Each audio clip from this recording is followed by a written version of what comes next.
It seems like since it released back on the 23rd of May, all that the iOS music making world has been talking about is Logic Pro on the iPad. Logic Pro for iPad. Logic Pro for the iPad Pro. This is Logic Pro for the iPad. Logic Pro for iPad. Logic Pro for the iPad. Logic Pro for the iPad. Logic on iOS. Logic is here and it's unbelievable. Logic Pro on iPad. Logic Pro. Logic Pro for the iPad. Yes, Logic Pro for iPad is really, really good, but you might be surprised to learn that GarageBand for iOS is actually capable of quite a few things that Logic Pro isn't.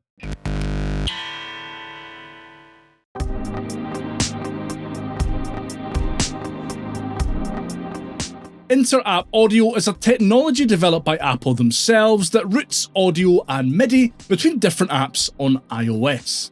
Logic Pro for iPad doesn't allow users to integrate any apps that haven't been updated to AUV3 into their projects at all.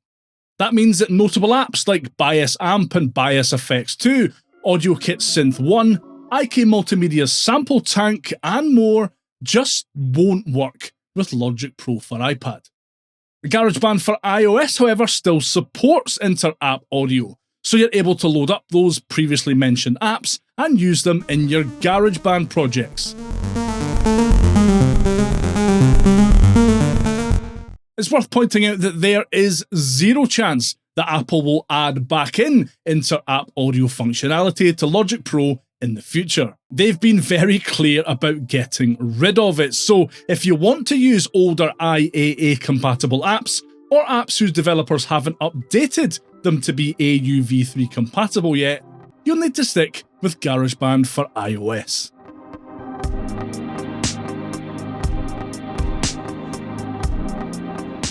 Logic Pro allows users to play its included sounds via 5 different play surfaces: a keyboard, drum pads, a fretboard, chord strips, and guitar strips. One of the more notable sound packs that comes with Logic Pro for iPad is the Studio Strings pack, which includes some incredibly high-quality orchestral string sounds. The issue here is that Logic Pro doesn't include a play surface created specifically for orchestral stringed instruments. The closest would be the fretboard probably, but even then, sliding between notes on the fretboard individually triggers each note that you glide over.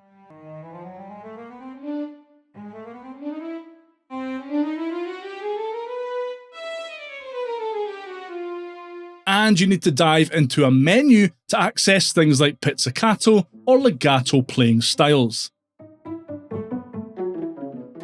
It's quite a clunky experience. While we don't get quite as nice sounding stringed instruments in GarageBand for iOS, the touchstrings interface is much better. You can slide between notes and switch to pizzicato or legato playing styles by simply touching the corresponding icon on the screen.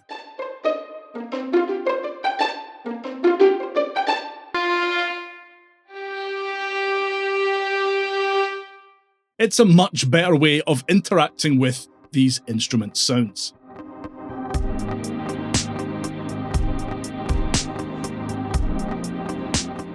In Logic Pro for iPad, Apple emulated the workspace design of both GarageBand and Logic Pro on Mac. In the tracks view at least, you're working with a linear timeline, with a cycle region you can activate to create different recording takes in a specified section of the ruler. GarageBand for iOS uses a section system, which allows users to create different self-contained parts that can be resized and rearranged at will. The ability to rearrange these sections is particularly powerful. Want to switch the position of a breakdown or a middle 8? Open the sections menu, drag and drop, and you're done. It's worth noting that both GarageBand and Logic Pro on Mac have the ability to create sections within their workspace. Logic Pro for iPad doesn't, and as a result, song composition in GarageBand for iOS can be a lot more flexible.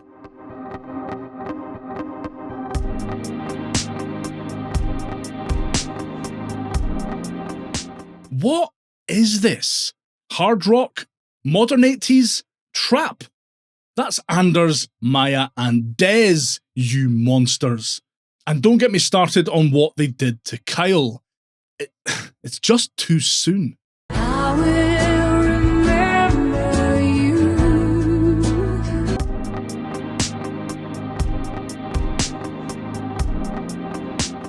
In GarageBand for iOS, finding and loading up your favourite third-party AUV3 is really easy. Tap Edit, tap the plus, tap Audio Unit Extensions, then scroll through the alphabetised list until you find the plugin you want to load onto your track. In Logic Pro for iPad, you better remember the name of the developer that made the plugin that you want to use, because you'll be searching through a list of their names in order to find the effect that you want to load. Look, I get why they've done things this way. This is how the plugin menu works in Logic Pro for Mac, but with most iOS music makers having a new app addiction that would put Charlie Sheen to shame, adopting the listing format that GarageBand for iOS has would have made far more sense. Right, those are 5 things that GarageBand for iOS can do that Logic Pro for iPad can't. Are you sticking with GarageBand, or have you dipped your toes into the world of Logic Pro? Let me know down in the comments, and if you could give that like button a good stiff kicking on your way past, I'd really appreciate it. And if you want to find out more about using either Logic Pro on iPad or GarageBand on iOS, watch one of these next.